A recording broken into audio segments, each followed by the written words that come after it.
Was I wrong? This story happened when I was 20 and worked in a McDonald's while studying at university.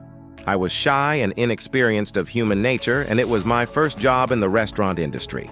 McDonald's probably was a bold choice for a girl like that, but despite the humiliation and suffering, I'm glad I chose it because it made me tough.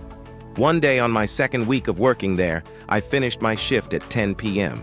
In my country, most companies paid their workers that day, so everyone paid in cash with big banknotes. So in the last hour of my shift, I was struggling with giving back the change. My cash register mostly consisted of $50 and $100 notes, or 1, 5, 10, 25 cents. And of course, everyone rushed to spend their hard-earned money on McDonald's. A guy in his late 30s or early 40s with a full business attire walked in at around 9:50 p.m. He only asked for that small ice cream in a cone. It was $1 when this happened, and he paid with a banknote, which is worth about $50 here. I asked him politely if he had a smaller banknote. He replied with a simple no. Until that point, there was nothing about him that screamed Karen. I could give him back $40 in banknotes. I told him I could only give him the last $9 in coins since there were no banknotes left in my cash reg.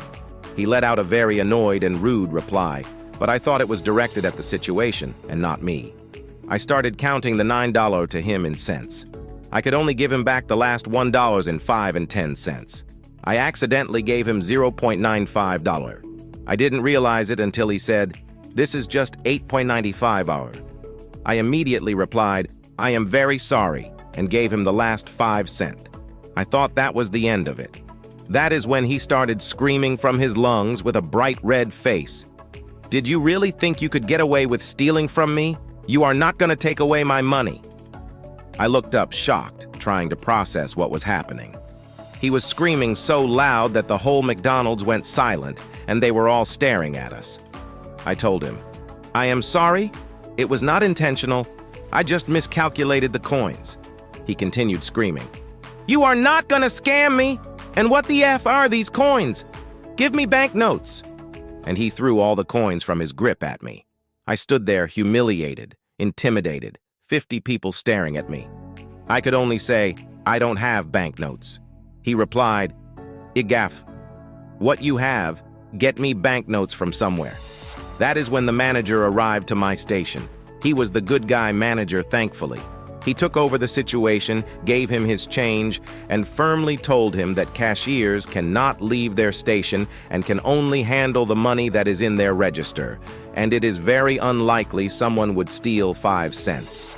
He dropped his brave, screaming attitude now that the manager wasn't a 20-year-old girl, and left.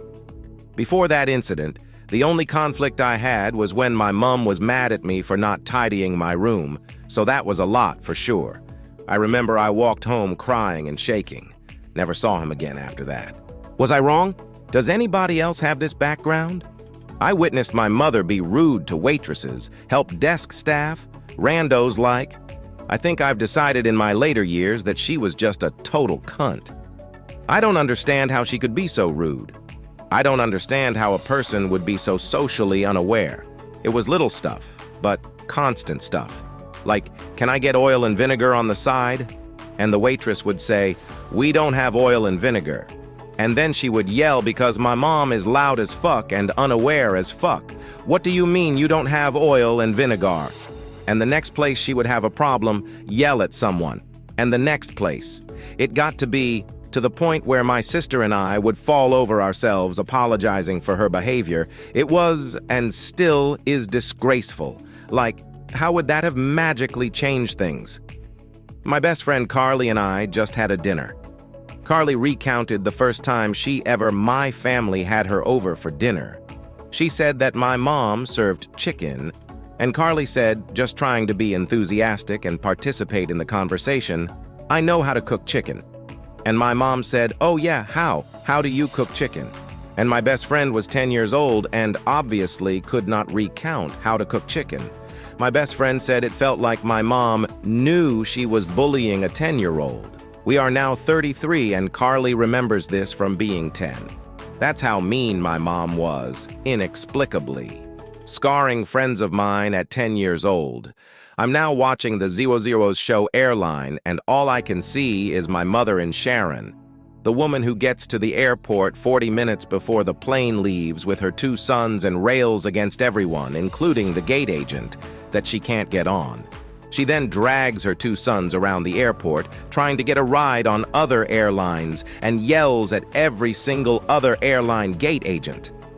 Her sons are clearly embarrassed, but not strong enough to say to their mother, "Stop acting like a child," probably for fear of getting smacked across the face the way my parents would if we said something out of line. I just don't understand where people get the idea that the bitchier they are, the more things will work out for them. How many promotions did my mom not get because of her attitude? How much spit has she consumed in her meals? Jesus fucking Christ. Was I wrong? I work as security at small tourist attraction. On a busy weekend day, we can see about 500 guests on a day. Access to the property and building are strictly controlled to manage the flow of guests. If you're not a paying customer, you can't sit around on our property. It was pouring rain and we have covered awnings for our guests waiting outside. If you don't have a reservation and haven't checked in with security, you can't be standing under the awning. A middle-aged woman came rushing past our gate, blew past me as I attempted to speak to her and went to stand under the awning. I catch up to her and ask her if she has a reservation. She tells me she's waiting for her Uber.